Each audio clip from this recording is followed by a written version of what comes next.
David, Yep, thanks for joining us. thank you. Thanks for having us. Appreciate it. So welcome everyone to the State of the Market, Thought Leadership. The rationale for this webinar in large part was the fact that I keep getting calls from clients and potential clients who are asking, what do we do? What's the state of the industry? And so we decided to collect those people who are actively talking to lenders, have teams of people and economists who are speaking to other industry leaders and collecting data. And our goal is to share it with you and provide a resource for those who are struggling. I'll make the introductions right now. I'm David Sudeck. I'm a partner in the Mangels Butler Mitchell Global Hospitality Group. Our expertise and focus is hotel development and finance, purchase and sale, franchise management, and we have a lot of struggling clients right now. So my practice has turned entirely from purchase and sale and finance and management franchise to payroll protection, loan application, and county, state, city takeovers of properties for conversion to emergency temporary housing for COVID first responders and those who are infected, unfortunately. I want to make an introduction of our panelists. We'll start with Malcolm. Malcolm is a principal and managing director with George Smith Partners. We've been on a lot of deals together. He's reaching out to the industry on a daily basis. So we've been speaking up to and prior to and as part of this webinar about all things. I think you're going to enjoy the information he's collected. Dan McDonald, Senior Managing Director of Cushman & Wakefield. Dan has been active in both investment sales and finance. I'm curious to hear from him as well, what he's seeing in the world of investment sales right now. It's a very difficult time, to say the least. Tony Malk, Managing Director, Hotel Investment Advisory, Hodges Ward Elliott. Tony has been around. We've worked on a lot of large transactions together, so I look forward to hearing his insight. And then Stephen O'Connor, Managing Director and Principal at Robert Douglas. Stephen also, an industry leader, very, very active. We've worked on both hotel and timeshare projects together, so look forward to hearing your insight. So, I wanted to just start with an overview. I'd seen an interesting article about the state of the CMBS markets. They said 93% of the world's population, around 7.2 billion people, live in countries that have instituted travel restrictions.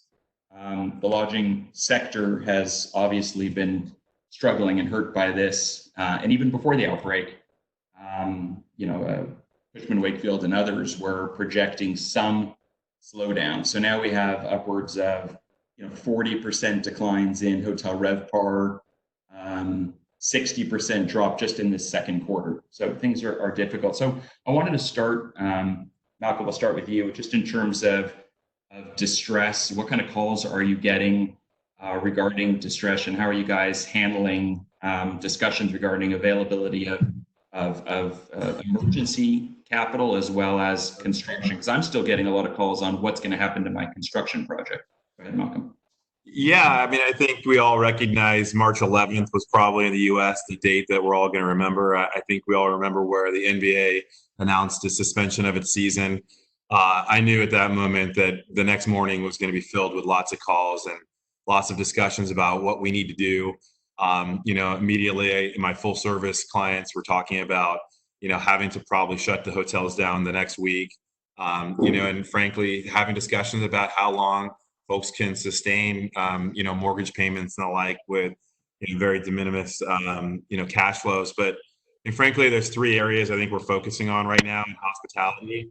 One, look, everyone's asked me the one question: are you receiving any proposals in construction financing and hospitality? And I would say, interestingly, we've received proposals to do construction loans on an autograph in Salt Lake City from the likes of Broadshore and Access Point that have looked at our deal. In Silicon Valley, Axos Bank has provided a proposal on doing the autograph there. We've done bridge loans with Washington Cap and Doherty in the last 30 days. But frankly, it's few and far between and becoming less and less as we really uncover what the depth of this will be.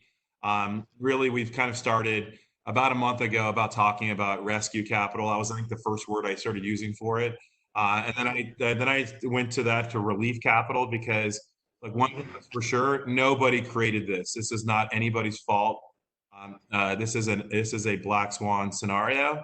And frankly, I think the word that we're going to use now is compassionate capital. Because the reality is this capital is going to come in needs, over the next few months, as we recognize that any industry that has no ability to capture cash flow by government restriction and travel restriction and the like, very difficult on any industry. Look at the airlines, cruise ships, and the like. So, how this turns out in the future, we're having discussions with all of our clients about, that capital coming in basically in a wedge position, right? Somewhere coming in between the senior loan and the borrower's equity.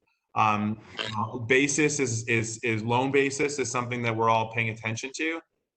We're all in it together. All parties are stakeholders here. It's just not something that finding massive adversarial relationships between all parties yet, and hopefully never. But I think we all just got to work together. And I think later I'll talk about some more specifics about how that capital will come in. I also want to say how much I appreciate how much you on the panel have collaborated, both in preparation for this webinar and otherwise. Dan, you've fallen off. I don't know if you've lost connection, but at the very least, your video is off on my screen, so you know. Okay. Is not in my back? You are not back on my screen, at least. There you go. You are now. That's good. Terrific.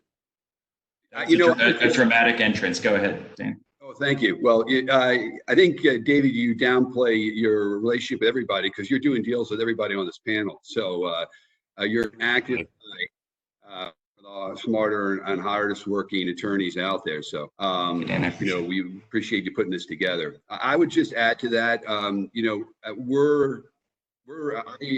lead up the Western region on the hospitality group. We've got a team in New York. We've got 15 offices in equity, debt, and structured finance around the country. So I get a little bit of view as to what's happening on the asset classes. And I can tell you that, there is liquidity in the market, and it is eventually going to transition to hospitality. Where you see the obvious liquidity in, tenant office, credit tenant, self-storage. But it's migrating, multifamily is a little bit of a different animal because of the GSEs. But we're seeing that liquidity is migrating. I think Malcolm made a good point. There are lenders looking at transactions. They're just looking at it on a much more conservative basis. The one positive that's coming out of this is that in certain instances, maybe excess supply or quite frankly inferior product might be taken out of the market. So when the market does come back, we'll have less rooms available. So we'll be able to, to drive these new projects much better operating. Because, we've got, I think, consistent with a lot of people here, we've got some great projects in Honolulu, Palm Springs, Seattle, Raleigh, North Carolina, Chicago, and Cleveland that are mixed in nature or have event centers near them. And when this comes back, we want to make sure that for the right projects, there's capital available. Sounds good. Stephen, why don't you just, high level, what type of calls are you getting and what are you seeing generally in the market? Sure. So we're getting calls across the board as far as hospitality borrowers are concerned. It seems like independent management companies are actually experiencing the most distress. And while they're not borrowers, they are clients. We've been active in M&A transactions on the management company side, and you sort of lose sight of the fact that that their incomes are entirely dependent on revenues, and when hotels are shut down, that's the worst possible scenario for them. We have gotten some deals done. We closed a financing after this crisis set in, but that was a relationship lender or borrower who is providing partial recourse. And I do think cash is king right now, and it's going to be a real reset of valuations and in the lending community as far as how they're underwriting assets going forward. We can go more deeply into that, but borrowers that are liquid, that have deep balance sheets, and certainly that could get a lender comfortable with the recourse guarantee are going to have a lot more access to capital in this environment than those that are purely on a non-recourse basis and are finding, assets all of a sudden, really highly overlevered. Tony, I'll turn it to you. Yeah, I mean, so I'd say, we probably spent about the first week of this, as Malcolm referenced, I was actually on a plane and landed and started getting emails and just web, the basketball's canceled. There was kind of like 4 events that happened that night, and it's like, okay, this is definitely happening now. So I think, honestly, we probably spent the first 2 days in some kind of a state of shock, trying to make calls, but really not doing too much. And then the next couple of weeks post that, we've gotten a ton of calls, almost a wave of capital saying, we are ready, we have capital. We've been waiting, not for this necessarily, but we've been waiting for something. There's a lot of groups that really haven't been able to do deals for the past 5 years or so because they just didn't think it made sense. And so there's no question, at least on the equity side, and I'd say on kind of the rescue capital, prep and mezz side, there's a huge amount of capital that would like to come in. And we've almost gone to the point where it's like, okay, there's money out there. We obviously still want to have those calls because we'd like to know who has capital, but we're very confident that the money's out there. I think the next question is, where does that money go, and then how does that money come in? So that's what we're really focusing on now. And then the only other thing is, we spent the last week with the CARE Act, with the small business loans, and that's not really our business per se, but just talk to clients with questions on that, and really connecting clients with other clients as far as that goes. Right. I think in general, we've all been a resource to our clients. In many cases, a free resource, but it's something that is much needed right now. So what we're going to do is, first of all, let me tell the viewers that there's a blue button with a question. If at the end we have time, I'm going to field some of the questions that appear in my Q&A in the right column. Stephen's already gotten a compliment on his beard, so thank you for that. But if you have substantive questions as well, please include them on the right side. We'll go through my questions that I've collected from the panelists first, and then we'll supplement as available, and we'll complement each of the panelists in due course.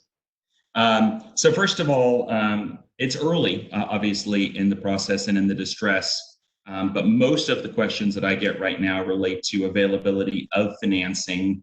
So I was hoping you would take us through what you were seeing in terms of available emergency financing, bridge, compassionate financing, as you called it, and discuss PACE as well, because I'm getting calls from all the various PACE providers.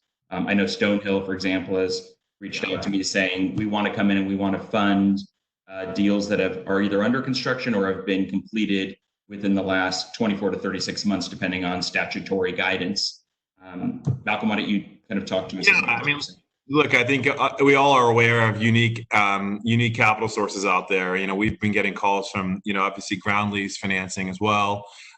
Taking a fee simple and having a ground lease structure incorporated, PACE.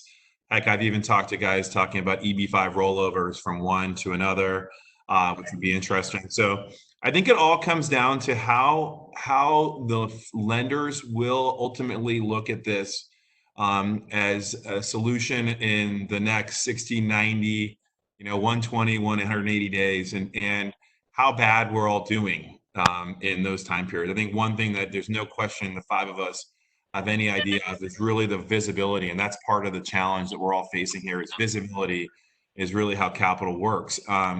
So one of the things I think about is just how the lenders will look at other areas of capital coming in. PACE has always been a fairly difficult place to get capital into a project. We've done it.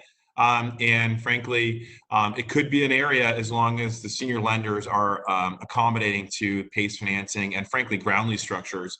And part of it might be, hey, this is the only way we're all going to get fresh capital into this project. And again, going back to the very beginning, at the beginning, I was thinking, gosh, I got to talk to all my owners because we got to make sure we protect all of these projects.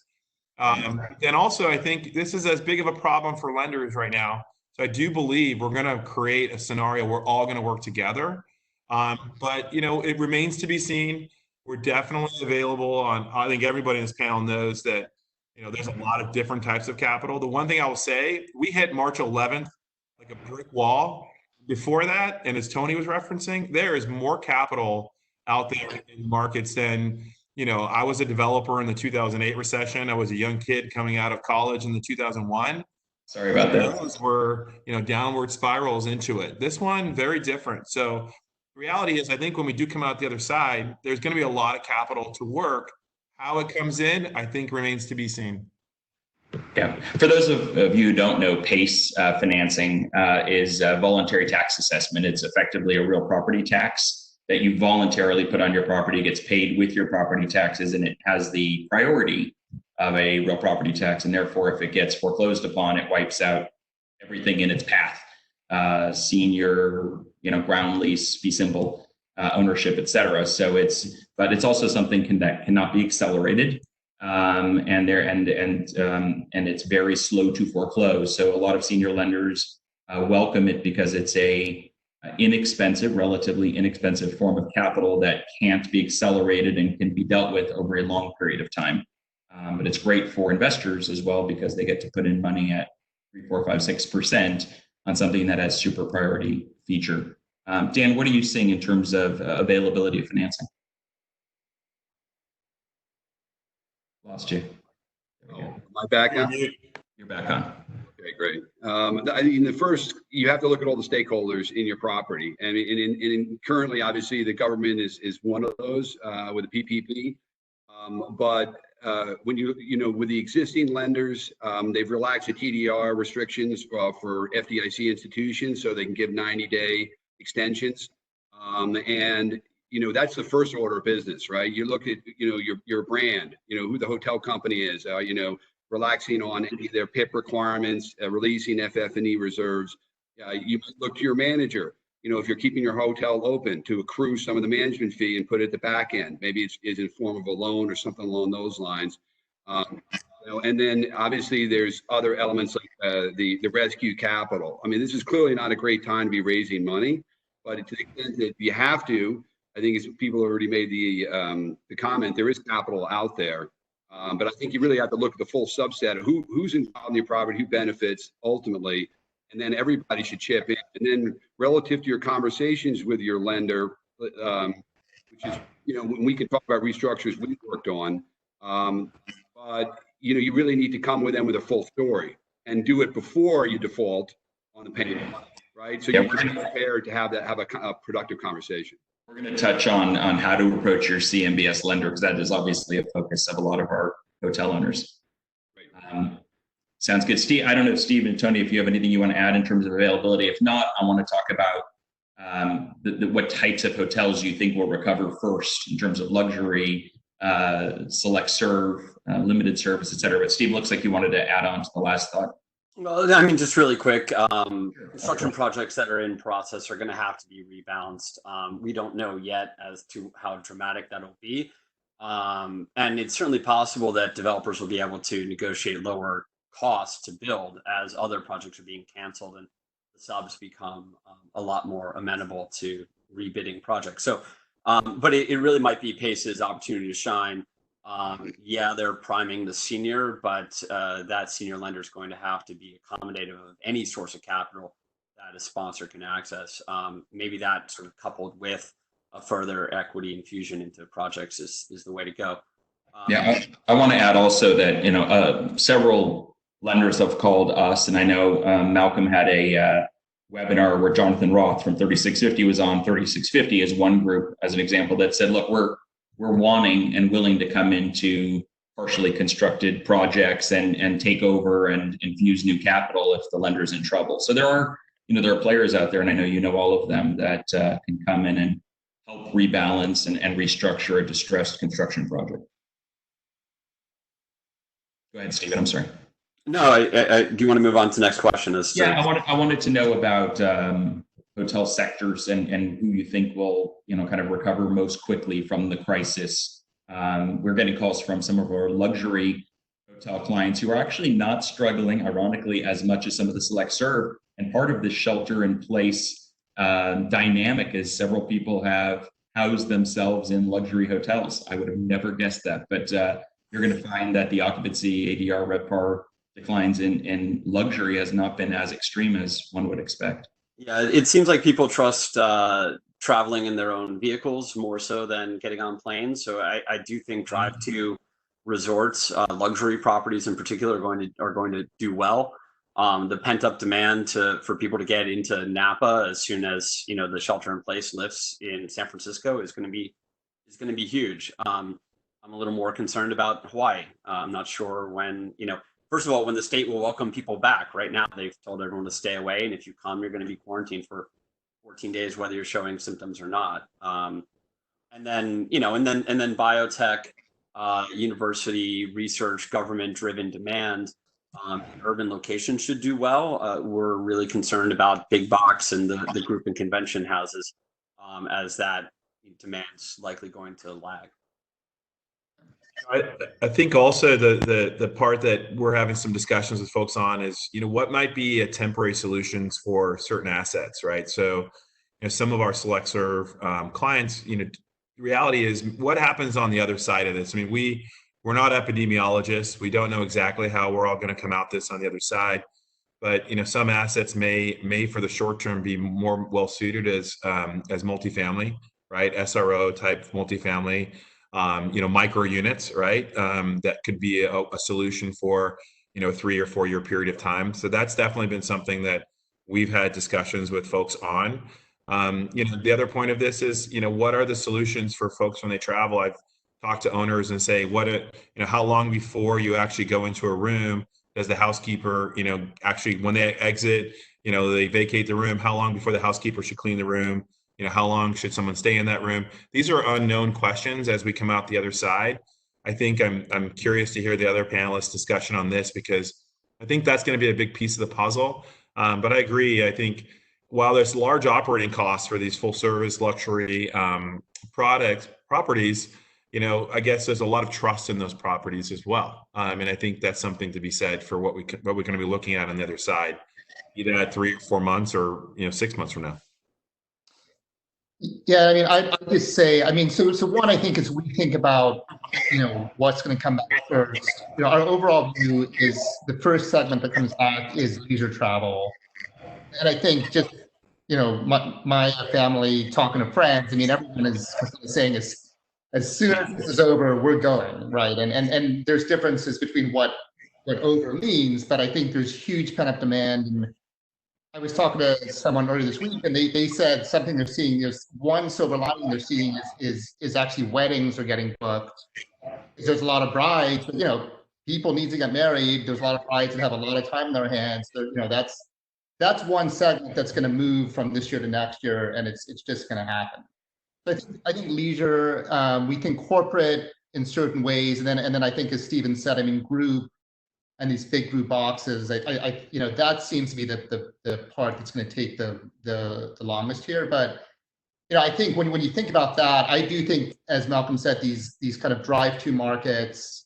I personally think select service, select service in certain markets is holding up okay right now, and I think select service comes back very, very quickly. We've been valuing assets, and our select service valuations are probably higher as far as what the relative discount is than any other asset class. I have a number of friends who are anxious to get back to Disneyland as well. So I have a feeling that Anaheim occupancy is going to spike after everything feels safe, quote, safe again. I'm curious whether any of you have had an appraisal done since March 11th, even in terms of pace. It's all based on appraisal and valuation. And I'd like your insight on how valuation. How do we get to values in this uncertain market? Stephen, do you have any thoughts on that? Sure. As a former appraiser, it's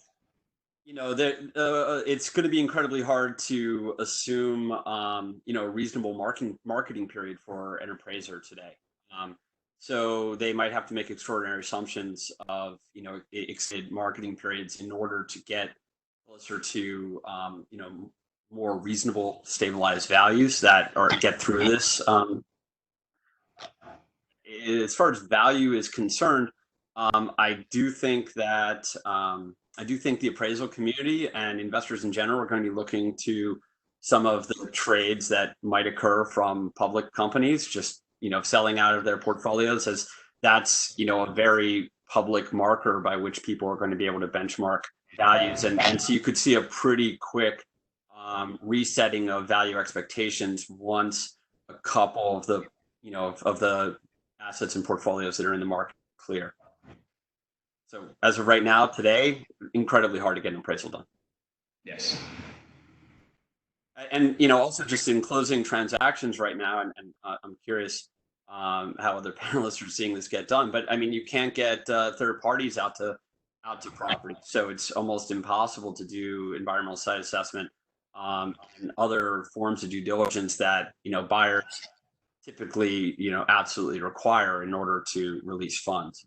Yeah, I'm glad you're saying that, by the way, because I've had that discussion with a few lenders who have said, we're in the market, we're willing to look at the right deals where the metrics are correct in terms of, risk-adjusted yield, but we can't get appraisals right now. We certainly can't get, out to the property. We can't travel to the property. We can't see the property. We can't get the third-party report. So that's going to be an obstacle in terms of getting deals closed. Dan, I saw you were trying to say something. We have a dedicated, can you hear me now? Now I can. We have a dedicated hospitality appraisal group at Cushman & Wakefield. So, we've spoken to some of our team members there as to how they're looking at values. And, you have the macro projections that gets TR going through 2021. And I think they're still down about 24% on RevPAR or so for 2001. But they're not really focused on that. They view each asset as being unique. One thing they have done is they're doing their models typically now on a month by month. So they're supply, and they're projecting out 3 to 5 years on those assets. They're trying to take in all the variables that impact that specific asset. What chain scale, what's the breakdown of the business? Where do they think that business is going to migrate, come back first? And then, and how are the demand drivers in that market going to survive through this and recover? And so, to the point of how appraisers are looking at it, I think they're actually going a little bit old school and getting back specifically to the asset, breaking their appraisal process down into more manageable components, but focusing on the unique nature of that particular asset and the supply dynamics. Because in certain instances, assets would be heavily impacted by supply, but that supply might or might not be delivered. And one thing you have to look at STR data is that when a hotel closes, it gets pulled out of the supply. And what our appraisers are saying is, we look at it at a static supply. So even if a hotel's closed, that's still supply. It's just, when they turn the lights back on. There's no question this is a very difficult time period to value assets. And frankly, I would suspect that most of the attendees and ours alike are looking at stuff and not wanting to value anything currently today on April 9th. I was just on the phone before this. It was actually a multifamily deal, so a little bit different, but a project we're doing in the Arts District multifamily, and appraiser came back and the cap rate's actually lower than we underwrote, but NOI has pulled back significantly. Rents were down about 10%. So look, appraisers are issuing some COVID elements here. The question is, this is a momentary period of time. The question is how long that momentary period of time. And I just frankly wouldn't want to be an appraiser today. It's got to be very difficult. So my take is I'm not thinking about values for the next 90 days. I'm trying to, but we're all going to try to figure it out, after we get through this period of time and see what it's going to be like on the other side. I think hopefully everybody recognizes that 3 to 5 years from now, we should be in a much better spot, much more normal than we currently are. And hopefully appraisers take that into account. Yeah, I'm hearing, by the way, ranges of 20 to 50% discounts, but it's all being pulled from the air. I mean, everybody is guessing. So we have no real sense in terms of what the impact has been on it. I assume you're not providing broker opinions of value in this market. I mean, we are being asked to provide them, where I think we're all probably starting. I think just in the last week or two, it's starting to get to the point where everyone's sort of, starting to think about what the next few months look like, and they are asking for them. Right. And the other thing I'd say is, I mean, there are deals out in the market today. There's not a lot, but there's a few deals out in the market that are being priced. And I think the way those are being priced is, obviously 2020 is a total wash and no one's going to look at 2020. So then the question is, when do you get back? So when do you get back? If you look at 2019, when do you get back to 2019? Is it 2021? Is it 2022, 23, 24, 25? That's how I think values are being done today. And depending on that view, that discount is somewhere in that range, David, that you just referenced.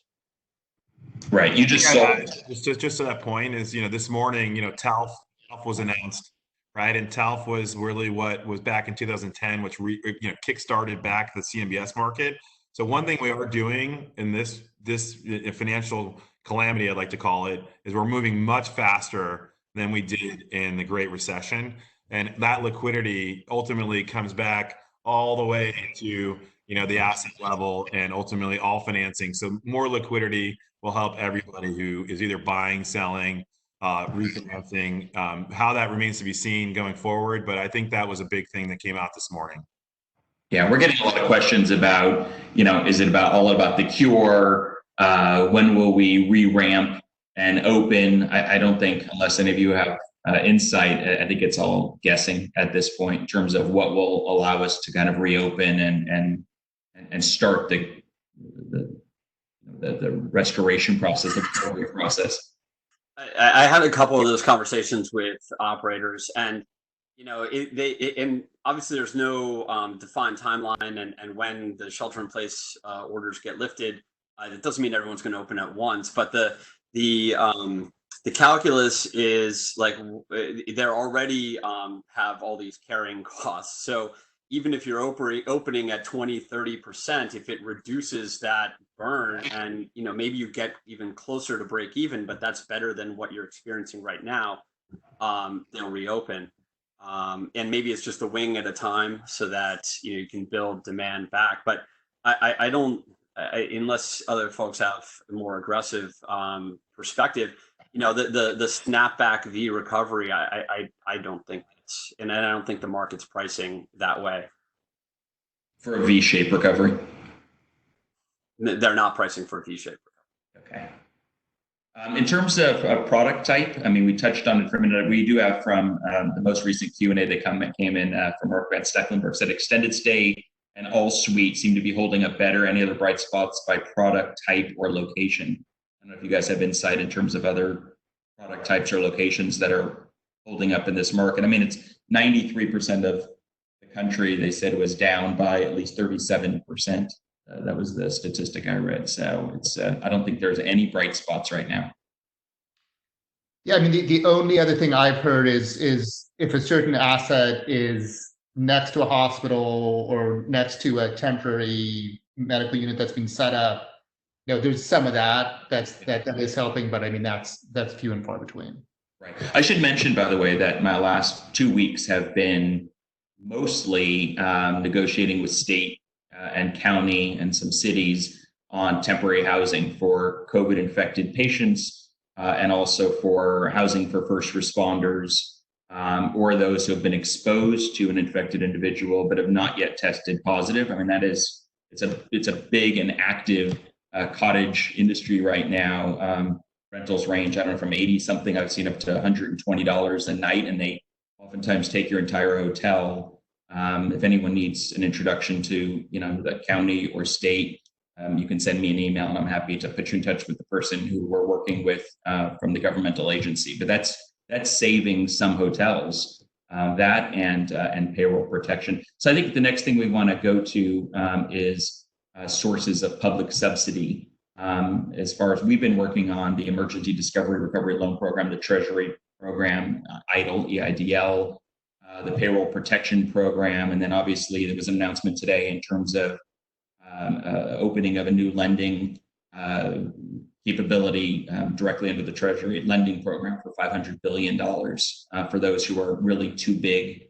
It's the Main Street Lending Program. We don't have any real details on it because it was announced just before this webinar, but it's something we'll be handling and assisting our clients with. I was curious, to what extent are you involved in helping people process SBA loans, federal loans, et cetera, and putting people in touch with the SBA lenders? Tony, why don't you take it?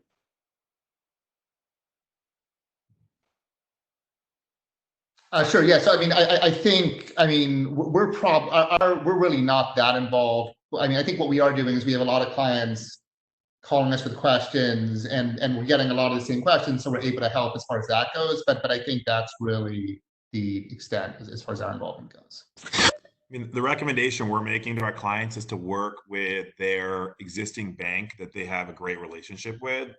You know, even our firm has applied for one, right? So we bank with City National. You know, I just got off the phone with a client of mine who's a B of A customer, and so they're doing it with B of A. But I will say to you, the SBA is extremely overwhelmed, and this rollout is extremely, you know, they're doing the best they can. But I think, frankly, this is the way to get capital to every small business, and we are, frankly, in a business of small businesses. So I would just recommend that everybody go to their community bank or a major money center bank that they do business with, and absolutely apply for the PPP. You know, a lot of that is basically forgiven, that you can qualify for, up to a certain point, but I would recommend that. Yeah, let me tell you one issue that keeps coming up with our hotel clients is that the employer is often the management company and the applicant is the hotel owner. So we've gotten 100 calls on the fact that, you know, it's not matching. So if you look at the EIN of the employer entity, it's not going to be the applicant because the applicant owns the hotel. And yet, from what I understand, the big management companies are not submitting applications on behalf of all managed properties. Last I heard, Ambridge was not. I know Marriott is not submitting applications for individuals. So we've been advising clients, and this is not legal advice. I'm just telling you what we're guessing based on talking to all of our clients and SBA lenders, is submitting an application with the EIN of the applicant, and then providing a rider. And the rider provides sort of a certification from the management company in terms of the payroll, provides their EIN number so that the SBA lender and the SBA can track the employer and the payroll. And we're happy to walk anyone through that. But I wanted to make it easier for everyone listening, because that's been the consistent question, and everyone's dealing with the same confusion and the same lack of information. I just Dave, just one thing to add, and I guess it's consistent with what Malcolm was saying, but you know, with our clients, you know, the key thing is the program's inundated. You know, the SBA lenders that are getting applications are getting 4 times what 4 to 10 times what they're used to handling. I mean, Wells Fargo is well documented. They have a $10 billion limitation. They got 20 billion in several days. So they're going to have to cut back, and they're going to have to prioritize. And we've got clients who's luckily their RM is now the point person on the SBA, so that makes it easier.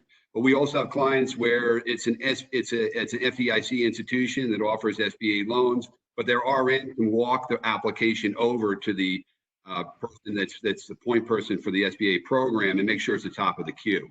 And I think that's critical, because you ultimately, you know, if they run out of money, they might refill the bucket. But that still means getting your money 60, 90 days after somebody else who's at the bottom of the queue. So you to the point of working through your RM, if they can at least have an incentive to get your loan processed for all the obvious reasons, in addition to just overall relationship management.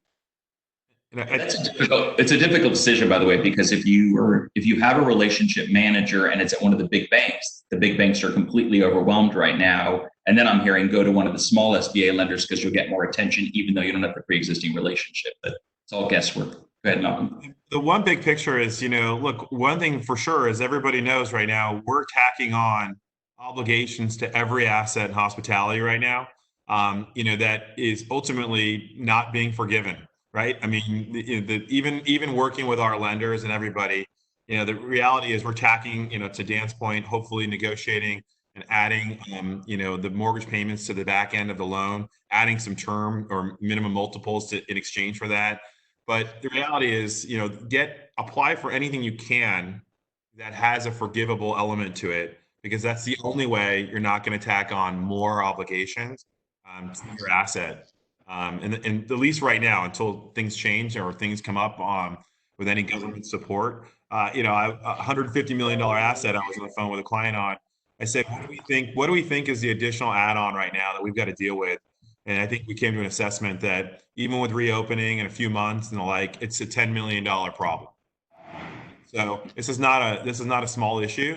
And so anything we can work to have forgiveness to, I think we all should work towards that for our clients. Yeah, by the way, payroll protection program is effectively it's a loan, forgivable loan. It's forgivable under certain circumstances if you meet the requirements, but effectively it gives you a loan of 2.5 times the monthly payroll for payrolls up to $100,000. No guarantee required, so no personal guarantee, and it's unsecured. That being said, we've gotten word from several servicers, which I want to transition to, that at least one master servicer we spoke to viewed it as an impermissible trade payable, exceeding the 1% trade payable that was permissible under the CMBS loan documents. So we have no good advice for you there, other than the fact that talk to your servicer and try and work through it with them to take on this much needed unsecured and potentially forgivable debt. And the rules relating to PPP loan, I'm sure all of you listen to PPP webinars, but effectively you need to bring back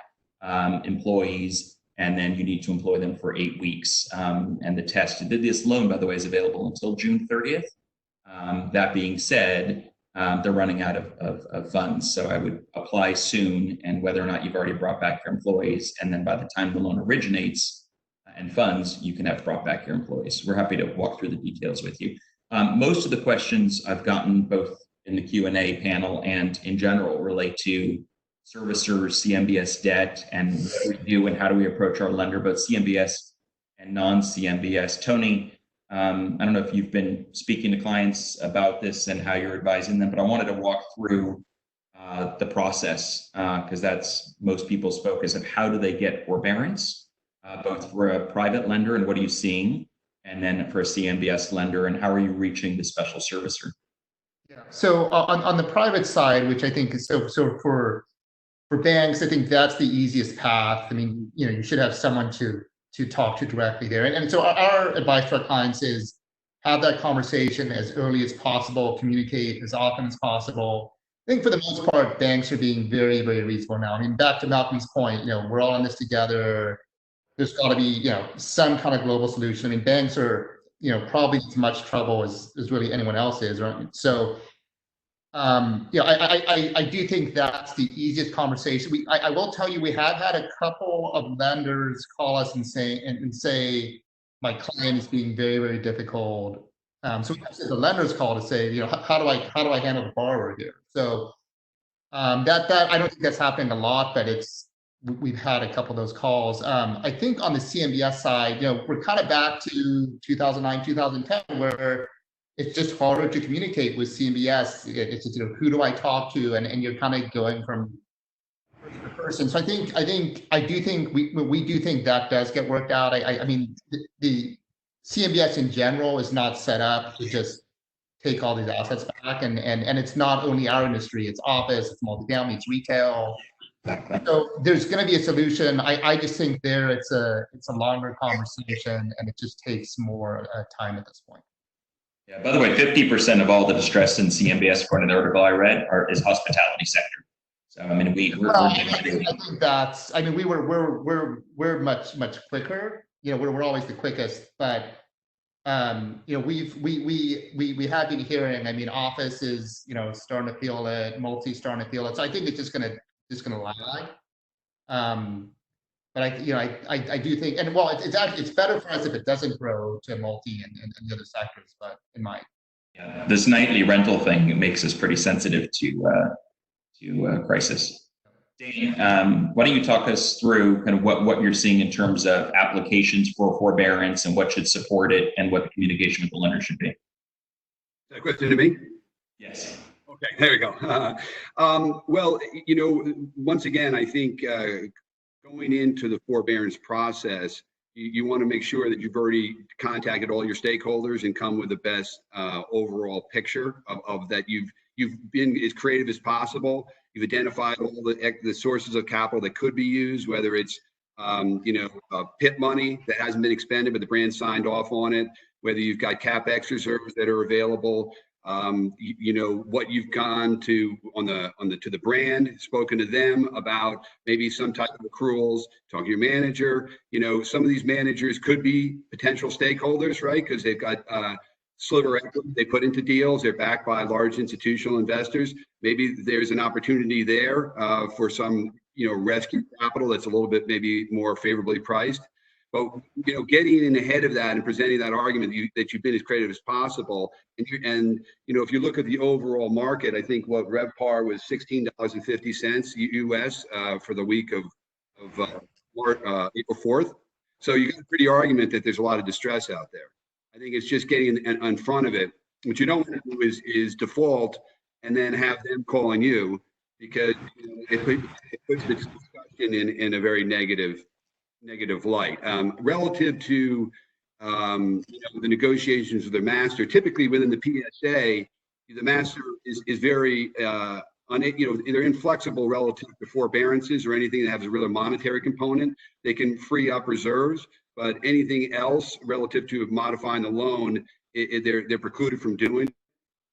We've seen some of the RMBS servicers going to the federal government for liquidity assistance, to the extent that, and I'm sure the CMBS servicers are doing the same thing. To the extent the feds are providing any liquidity assistance, I think you're going to see a lot more flexibility, between the master and the special relative to all of those components. Yeah, by the way, I'm now hearing effectively that there is no access to the special at all right now, and they're not wanting and willing to provide forbearance. When we reacted early for several of our clients, we were getting a very positive response, and in one case, a 90-day forbearance immediately. That has, it's sort of locked down from what I understand, and I'm talking to my colleagues about this, and now we're just getting a complete lack of communication, lack of clarity. So while we're trying to be proactive and reach out to our master and try to get to the special servicer, we're not being successful right now because I think they're just overwhelmed and inundated. Stephen, and I want to turn to you in terms of, have you been successful in securing forbearance, modification? Are you able to reach special servicers right now? What's your experience like? Sure. Look, if it's kind of binary for a lot of borrowers and owners, they either can or cannot afford to pay debt service.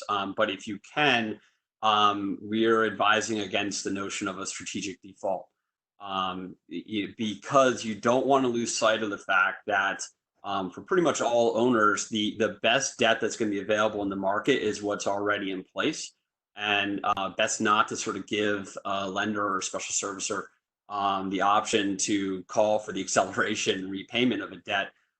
Just because base rates are very low, that does not mean that your all-in cost of capital is going to be better than what it was when your last loan was originated. And also that you can't assume that every dollar of debt's going to be there at the same leverage point. So I do think that assumptions are going to be the name of the game, to the extent that you have a strong relationship, especially with the balance sheet lender.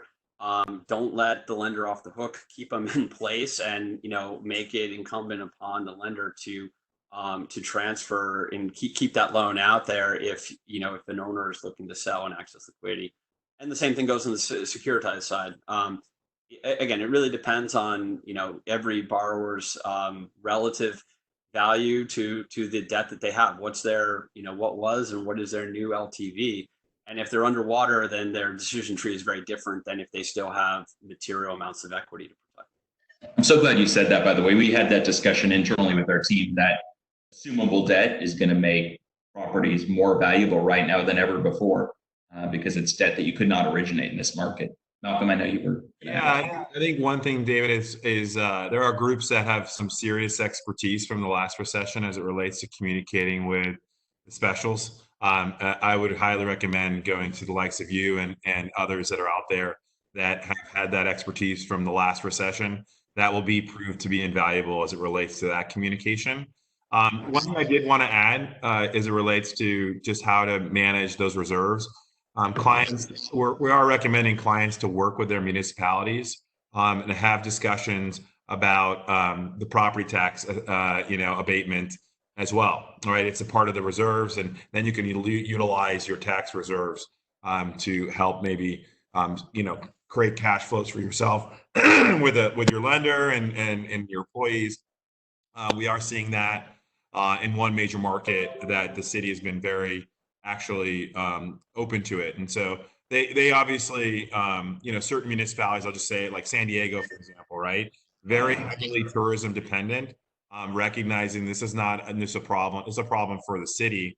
And so, they're working with their hotel owners who have come to them and said, hey, we wanted to be cognizant of this, and then utilizing those reserves that are held back, not making the property tax payments, at least right now, and utilizing them for other things. So that is some discussions that have been occurring. Yeah, if you go on your LA County tax collector website for your specific county, there is guidance in terms of, are they going to be waiving penalties or not? And are they allowed to delay? Many states by code regulation are not allowed to delay the payment date, but they're indicating they're going to waive penalties for those who pay late. I wanted to touch on opportunities in this marketplace and what you're seeing in terms of, I know on one project have been offered a discounted payoff. And I know that the note will potentially be listed probably with one of you all as a note sale. So I wanted to talk about the future of note sales, opportunities for discounted payoffs, and where investors can come in and secure larger than normal yields in this distressed environment. Dan, you want to take it? Well, I'll say that in our platform, we're starting to see investment sales of notes occurring, and there was one that just closed north of $100 million for multifamily projects in California. It was a direct deal. It was a short window. But my sense is that those types of, if you're looking to rebalance your book, is from a mortgage REIT to a private equity firm. So if you're a mortgage REIT and you're looking to, create some liquidity, or some of these distressed, maybe private equity funds that, have got warehouse lines that they're getting margin calls, et cetera. You're probably going to go to the most liquid assets that you're going to take the smallest amount of discount. This deal went off at about 90% of par. So yeah, I think hotels are, quite frankly, going to lag a little bit because of the inherent discount in the hotel loans. Clearly, in certain instances, groups are not going to be able to pick and choose. They're going to have to monetize those loans. So I expect that, to your point, the defaults are clearly in the hospitality sector. I think we're going to see trades occur, but it's already happening in other asset classes where the discounts are perceived to be less. Stephen, what are your thoughts on opportunities right now, and which groups and what types of groups are calling you, I should say, for investment at this point? I mean, look, ultimately there will be large note sales, and individual owners and buyers want to get access to that, but you got to keep in mind you're going to be competing with big fixed income players, and for that matter, a lot of note sales will be packaged with things that might be worthless to an individual buyer. So you're going to need to keep focus on more immediate actionable opportunities. And there will be foreclosure sales, and especially from special servicers and banks, but that's going to take a little while to work through the system. In the meantime, I think existing owners, to the maximum extent possible, should be defending their assets by bringing in rescue capital that's going to take the form of pref equity. The beautiful part about pref equity is it avoids needing to full agreement on what value it is. It's merely a preference of priority of payment, and what does that look like, and does it need to be paid current, and to what extent, or can it just accrue? So a lot of capital coming in, and a lot of the opportunity on the buy side is to place that sort of pref equity, which might ultimately become a control position in an asset if this downturn extends a lot further than maybe people are pricing in today. And then sales that are sort of subject to assumable debt, to the extent that a seller has a strong relationship with their lender and they're keeping their debt current, it's probably the best path to be able to get something like that done.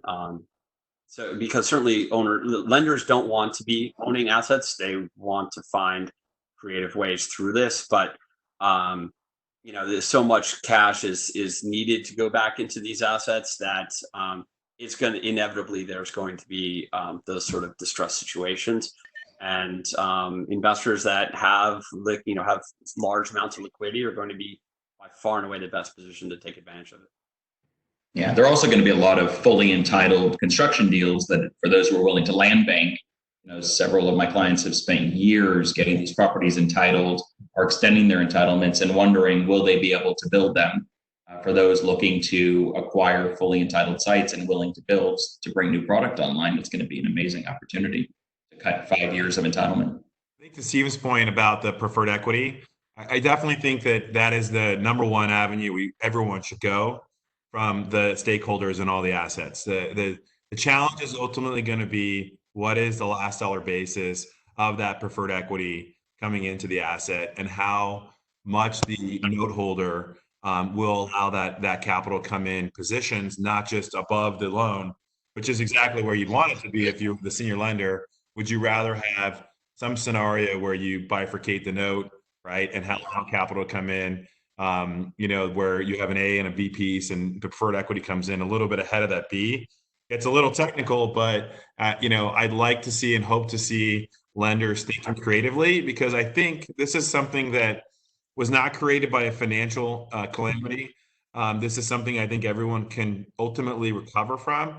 But structurally, to Steven's point, we aren't structured in the right fashion, particularly in the conduit marketplace, to have an orderly scenario like what he just referenced to happen.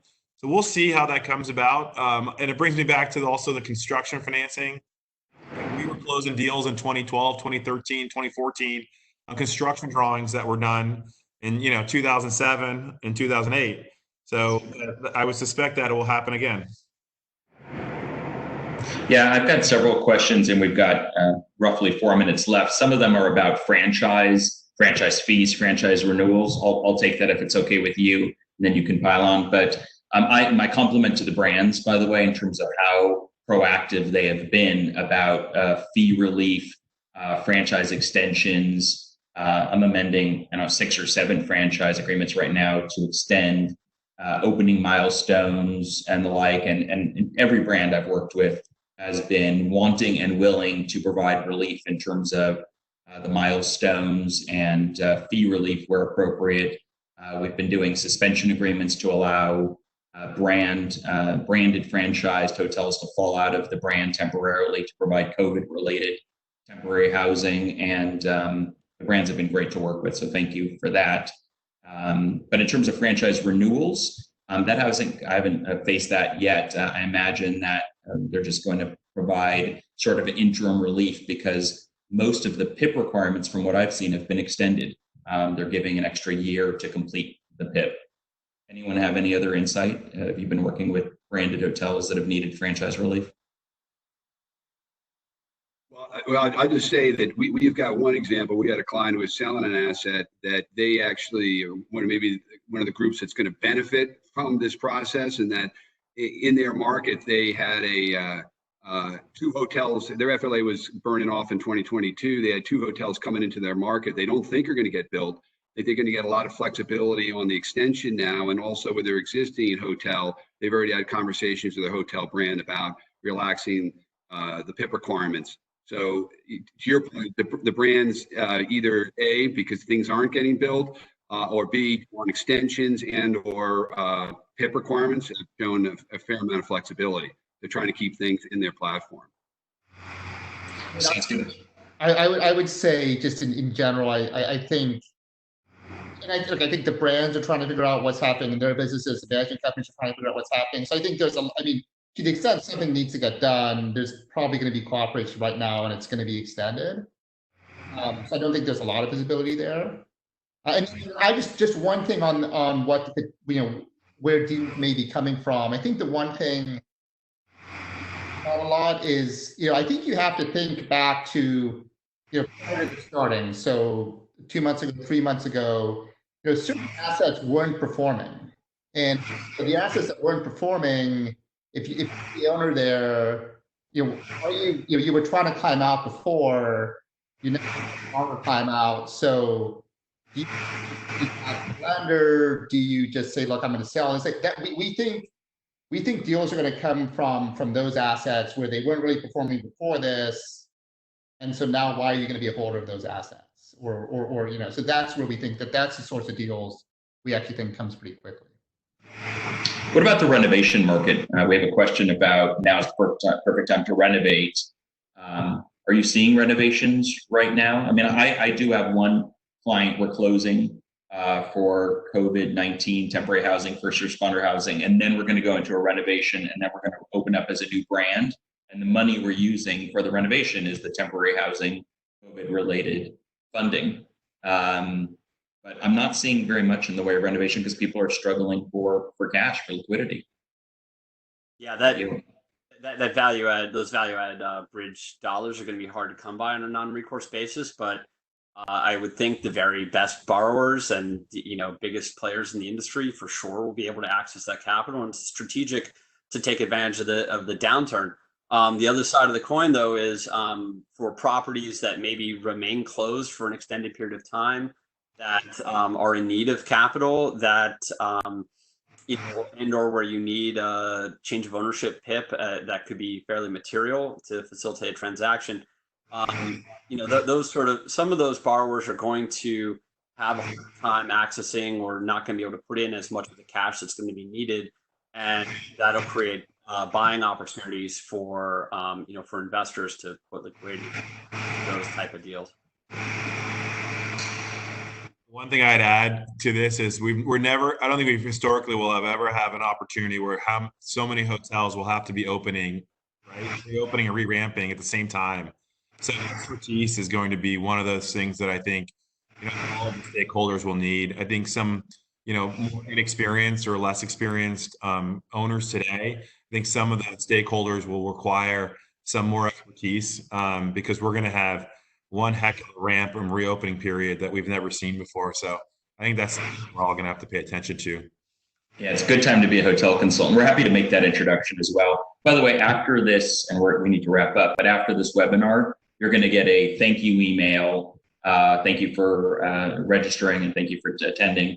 And in it, we'll have the V cards of all the panelists. And anyone who wants to email me and ask for introduction to the various hotel consultants we work with. We've got, it's a tremendous talent pool, and people are going to need it. One of the questions is regarding how to ramp back up and how to preserve costs. That's something that a hotel consultant would be extremely valuable as a resource to discuss. Want to thank you all for joining. If anyone has questions after the fact, we're happy to answer them. Just email us using the information provided, and we'll circle back with you. And I know we're going to have a recurring webinar where we talk about the issues as they evolve, and things are still not very clear. So there's a lot of educated guesswork. Thank you again for attending. Anyone want to say anything in parting other than thanks again? Thank you for the opportunity. We'll be back. Thank you. Thanks, guys. Awesome. Thanks all. Bye, guys. Take care. Thank you.